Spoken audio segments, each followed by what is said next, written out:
You are on the road right now with a one-man show, and you're doing like stories from your life. You wrote a book. You've got that book was great. It had great stories in that book. And are these the same stories you share, or do you expand on those? Well, as you say, I wrote the 2 books, and I loved doing them, and people really responded to them. So instead of writing a 3rd book, I decided to write something that I could take around the country and perform live, and because I enjoy keeping that muscle alive as a theater actor, and part of it was a challenge to see if I could do it, if I could hold people's attention for 90 minutes with stories, and it's been an unbelievable ride. And you love doing it? I'm on the road now doing it. Yeah, and I love it.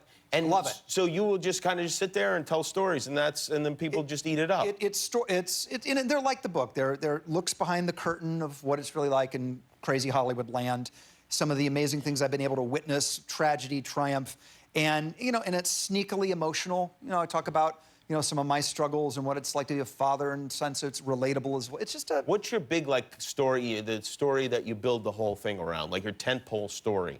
Well, I mean, people can't get enough of, and I think I've shared it here. People still to this day cannot get enough of figuring out why I thought it might have been a good idea to sing and dance with Snow White on the Academy Awards. Oh, yeah, that is a good story. And it requires, I think, going around the country and just sitting everyone down individually.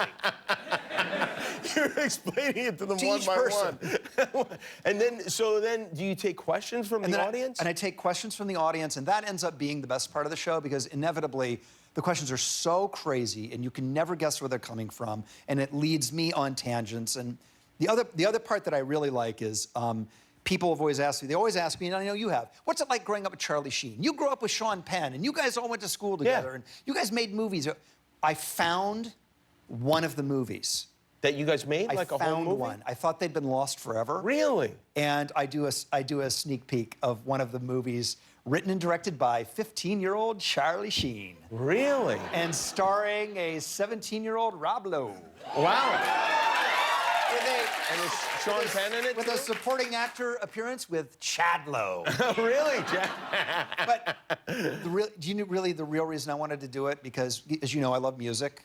Yes. I wanted to have my own backstage pass of myself. Oh, really? Yes. Oh, do you have a backstage pass?